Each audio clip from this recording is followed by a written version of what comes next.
అందరికీ నమస్కారం. ఈరోజు మనం ఒక చిన్న ప్రశ్నతో మొదలు పెడదాం. మన దేశం తరఫున బయటకు వెళుతున్న రెండు జట్లు ఉన్నాయి. ఒకటి ఇండియా నేషనల్ క్రికెట్ టీం, మరొకటి ఇండియా నేషనల్ ఫుట్బాల్ టీం. కానీ వారి ప్రయాణం ఒకేలా ఉంటుందా? అస్సలు కాదు.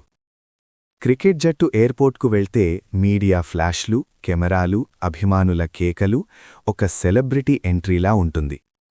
అదే సమయంలో ఫుట్బాల్ జట్టు బయలుదేరితే చాలామందికి మ్యాచ్ ఉందనే విషయం కూడా తెలియదు.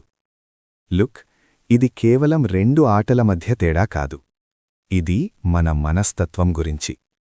మన దేశంలో క్రికెట్ అంటే ఒక ఆట కాదు, ఒక భావోద్వేగం. సచిన్ తెండుల్కర్ పేరు వినగానే ఒక తరం గర్వంగా తలెత్తుతుంది. తర్వాత ఎంఎస్ ధోని, ఆ శాంతమైన లీడర్షిప్.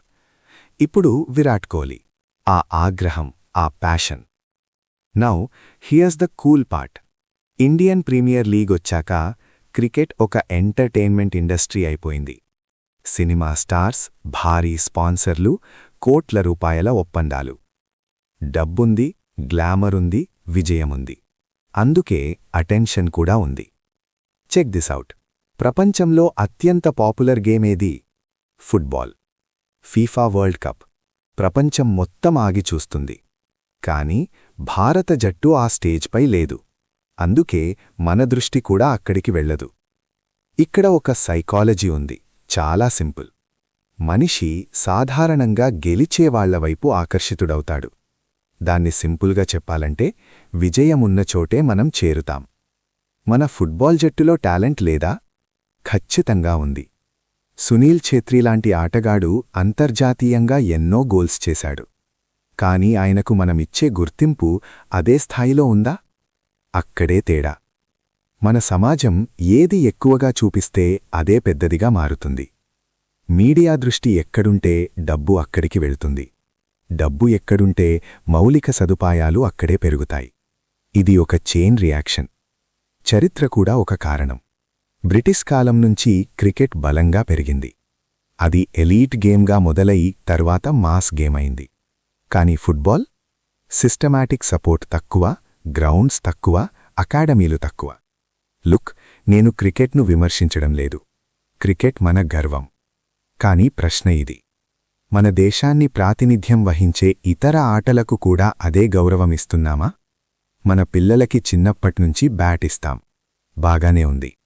కానీ ఒక ఫుట్బాల్ కూడా ఇస్తున్నామా? మన ఆలోచనలో ఒక ప్యాటర్న్ ఉంది.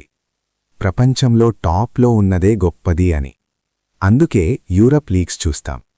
కానీ మన దేశ జట్టు మ్యాచ్ వస్తే టీవీ ఆన్ చేస్తామా? ఇది విమర్శ కాదు, ఇది ఒక రిఫ్లెక్షన్. ఒక దేశం స్పోర్ట్స్లో నిజంగా ఎదగాలంటే ఒకే ఆటపై ఆధారపడకూడదు. వైవిధ్యం ఉండాలి, సపోర్ట్ ఉండాలి. ఇప్పుడు కొంత మార్పు కనిపిస్తోంది. యువత ఫుట్బాల్ వైపు చూస్తోంది. కొత్త లీగ్స్ వస్తున్నాయి. ఆసక్తి పెరుగుతోంది. But here's the real question: మనము గెలిచే జట్టును మాత్రమే సపోర్ట్ చేస్తున్నామా? లేక మన సపోర్ట్తో గెలిచే జట్టును తయారు చేస్తున్నామా? Think about that. మన దేశం కోసం ఆడే ప్రతి ఆటగాడు స్టార్ కావచ్చు, లేక తెలియని పేరు కావచ్చు, అతను లేదా ఆమె మన కోసం పోరాడుతున్నారు. అందుకే క్రికెట్ను ప్రేమించండి, అది మన గర్వం. కానీ ఫుట్బాల్ను కూడా ప్రోత్సహించండి, అది కూడా మన దేశ జట్టే. మీకు ఈ ఆలోచన నచ్చితే లైక్ చేయండి, షేర్ చేయండి. మరిన్ని ఇలాంటి లోతైన చర్చలు వినాలని అనిపిస్తే సబ్స్క్రైబ్ చేయడం కూడా ఒక మంచి ఐడియా కావచ్చు.